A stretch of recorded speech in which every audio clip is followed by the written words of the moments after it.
رضا پہ راضی رہنا یہ وہ دولت ہے جس سے اہل اللہ کو طمانینت نصیب ہوتی ہے۔ کھرب پتی لوگ دولت کے انبار رکھنے کے باوجود بھی قرار کی دولت سے مالا مال نہیں ہوتے، نیند کی گولیاں کھا کے انہیں نیند آتی ہے۔ اور یہ فقیر جن کے پاس کچھ بھی نہیں ہوتا چین کی نیند سوتے ہیں، ان کو قرار کیسے آ جاتا ہے؟ یہ رب کی رضا پہ راضی۔ جہانگیر دریائے راوی کے کنارے سیر کرتا ہوا گیا تو ایک ریت کے اوپر فقیر لیٹا ہوا تھا، تو فقیر کے قریب سے گزرا، اس میں جنبش ہی نہیں ہوئی، تو بادشاہ کے دل میں آیا کہ شاید اس نے مجھے پہچانا نہیں کہ میں کون ہوں، تو رک گیا اور فقیر کو کہنے لگا کہ کیسی زندگی گزر رہی ہے؟ تو فقیر نے بڑی بے نیازی سے دیکھا اور کہا کچھ تو تیرے جیسی گزر رہی ہے اور کچھ تیرے سے بہتر بھی گزر رہی ہے۔ اس نے کہا شاید تو نے مجھے پہچانا نہیں۔ کہا بادشاہ وقت تو پہچانتا ہوں۔ تو کہا پھر یہ کیا بات کہہ دی؟ میرے جیسی زندگی کا تصور ہی نہیں ہو سکتا، چاہے جائے کہ میرے سے بہتر۔ تمہیں شاہی دربار کے جمال کا کیا پتا، کس طرح وہاں حسن اور جمال اور خوبصورتیاں اور آسائشیں اور آسودگیاں ہوتی ہیں۔ کہا بادشاہ تو پھولوں کے بستر پہ سوتا ہے اور میں اس ریت پہ سوتا ہوں، جب آنکھ لگ جاتی ہے تو تجھے خبر نہیں ہوتی کہ میں کہاں لیٹا ہوں، خبر مجھے بھی نہیں ہوتی۔ اس وقت تیری اور میری زندگی ایک جیسی گزر رہی ہوتی، اور جب سحری کے لمحے ہوتے ہیں تو سو رہا ہوتا ہے، میں اٹھ کے مصلی بچھا لیتا ہوں، وہ زندگی تیری زندگی سے بہتر گزر رہی ہے۔ تو انسان پھر جب اس کی رضا کے سانچے میں ڈھل جاتا ہے تو پھر اس کو یہ دولت نصیب ہوتی ہے۔ مومن کے لیے موت تحفہ ہے، عام لوگوں کے لیے تو موت ایک بھیانک منظر ہے، لیکن تحفۃ المومن الموت، مومن کے لیے موت بھی تحفہ ہے۔ اس لیے جب اہل اللہ انتقال کرتے ہیں تو ماننے والے عرس مناتے ہیں، اور اس شادی کو کہتے ہیں، چونکہ یہ وصل محبوب کی گھڑیاں ہوتی ہیں۔ حضرت بلال حبشی کا جب آخری وقت آیا تو سانس ٹوٹنے لگی، تو زوجہ سرہانے بیٹھی تھی، اس نے کہا واہ حسنا ہو، ہائے افسوس میرا شوہر مجھ سے جدا ہو رہا ہے۔ تو ابھی سانسیں باقی تھی، تو حضرت بلال حبشی نے پلٹ کے دیکھا، کہا یہ کیا بول رہی ہو، مجھے مبارک دو، میں اپنے آقا محمد عربی کو ملنے جا رہا ہوں۔ یہ تو وصل محبوب کے لمحے ہوتے ہیں، تو موت تو تحفہ بن جاتی ہے۔ اقبال نے کہا تھا نا، نشان مرد مومن بات گوئیں چوں مرگ آئے تبسم بر لب حسن۔ تجھے اللہ کے بندے کی نشانی بتاؤں، جب موت آتی ہے لبوں پہ کامیابی کی مسکراہٹ ہوتی ہے۔ حضرت خلیل اللہ کے پاس حضرت جزائر حاضر خدمت ہوئے، پوچھا کدھر آئے ہو؟ کہا قبض روح کے لیے آئے ہو۔ تو خلیل عربی میں گہرے یار کو کہتے ہیں، گوڑے دوست کو۔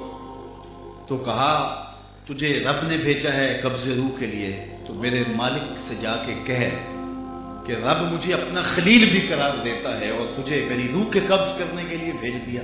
کبھی کسی یار نے بھی یار کی موت چاہیے؟ کبھی آج تک ہوا ہے کوئی یار اپنے یار کی موت چاہے؟ تو جبریل واپس چلے گئے، بارگاہ ازدی محرز گزار ہوئے، مالک تیرے بندے نے یہ پیغام دیا، تیرے خلیل کا یہ پیغام ہے، بھلا کوئی یار بھی یار کی موت چاہتا ہے؟ کہا پھر جا اور میرے خلیل کو میرا سلام دے، اور جا کے کہے کبھی ایسا بھی ہوا ہے یار نے یار کو بلایا ہو، یار ملنے بھی نہ آئے؟ تو روح بے چین ہوگی، کہا جلدی کر میری روح قبض کر۔ تو موت پھر بھیانک نہیں ہوتی، تحفۃ المومن بن جاتی ہے۔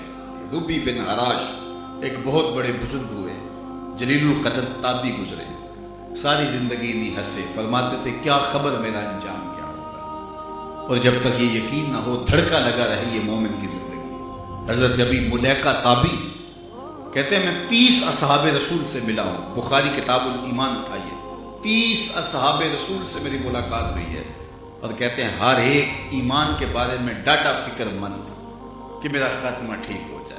رنگا رنگ سہیلیاں پرن کڑے، پر پریا اس دا جانیے جس دا توڑ چڑھے۔ کتنے لوگ ہیں کہ کس مقام پہ پہنچے ہوئے آخر عمر گمراہ ہو جاتے ہیں۔ ہمارے سامنے بلعم بن باورہ کی مثال موجود ہے، بنی اسرائیل کا مستجاب الدعوات ولی تھا، اور جب ہاتھ اٹھا کے دعا مانگتا تو منہ پہ بعد میں پھیرتا، قبولیت پہلے ہو جاتی۔ اور پھر اسی کے بارے میں کہا گیا مثلہ کمثل الکلب، اس کی مثال کتے کی مثال ہے، زبان لٹک گئی، زمین چاٹتا تھا مستجاب الدعوات ولی، لیکن انجام اچھا نہ ہوا، نبی کے خلاف ہاتھ اٹھا دیے، برباد ہو گیا، سب کچھ سلب کر دیا گیا۔ قرآن نے کہا اس کی مثال کتے کی مثال ہے۔ اسی لیے میاں صاحب بولے پڑھنے اتے مان کرینا تے نہ آکھی میں پڑھیا، او جبار کا ہاتھ سداوے متا روڑ دے دودھ کڑیا۔ جب تک یہ یقین نہ ہو کہ میرا انجام کیا ہے، اتنی دیر تک دھڑکا لگا رہے، ڈر لگا رہے، یہ مومن کی زندگی ہے۔ انما الاعمال بالخواتیم۔ حضرت باجید بستامی سے ایک بڑھیا نے پوچھا، حضرت ایک مسئلہ پوچھنے آئی ہوں۔ کہا پوچھئے۔ کہا میرے گدھے کی 2 مچھی ہے یا آپ کی داڑھی اچھی؟ یہ مسئلہ کو مجھے پوچھے پھر جانے کہاں پائے، لیکن باجید رو پڑے۔ کہا بڑھیا تیرے اس سوال کا جواب فی الحال تو میرے پاس نہیں، یہ تو مرنے کے بعد ہی بتا سکتے۔ حضرت باجید بستامی کا انتقال ہو گیا 72 سال کی عمر میں۔ بڑھیا خواب میں ملی، خواب میں باجید ملے حضرت بڑھیا کو۔ بڑھیا نے کہا حضرت میرا سوال اسی جگہ پہ کھڑا ہے۔ تو آپ نے اپنی داڑھی پہ ہاتھ رکھا اور کہا اللہ کا شکر ہے میرا خاتمہ ایمان ہو گیا، اب تیرے گدھے کی دم کو میری داڑھی سے کیا نسبت ہو سکتی ہے؟ تو بڑھیا نے کہا حضرت مجھے بتائیے آپ کے رب نے آپ کے ساتھ سلوک کیا کیا؟ تو سنی حضرت باجید نے کیا جواب دیا۔ کہتے جب میں مالک کے روبرو حاضر ہوا تو میرے مالک نے مجھے پوچھا اے بوڑھے بتا میرے پاس کیا لے کر آیا؟ تو میں نے جواباً عرض کی مالک بادشاہوں کی چوکھٹ پہ جب فقیر آئیں تو بادشاہ فقیروں کو یہ تو نہیں پوچھا کرتے کہ کیا لے کر آئے ہو، فقیروں کو تو یہی پوچھا جاتا ہے کیا لینے آئے ہو۔ میں لے کر کچھ نہیں آیا، تیری رحمت کا سوالی بن کے آیا ہوں، اللہ نے بغیر حساب کے میری مغفرت فرمائی۔ تو جب تک یہ یقین نہ ہو کہ میرا انجام کیا ہے، بندہ یہ مومن کا دل دہلتا رہتا ہے، نہ جانے اگلا لمحہ کوئی کمزور نہ آ جائے اور میرا خاتمہ ایمان پہ ہو جائے۔ تو یہ مومن کی زندگی ہے۔ ربی بن حراش تابعی ہیں، ساری زندگی ہنسے نہیں، فرماتے تھے کیا خبر میرا انجام کیا ہو۔ میرے حضور نے فرمایا لو تعلمون ما اعلم لضحكتم قليلا ولبكيتم كثيرا۔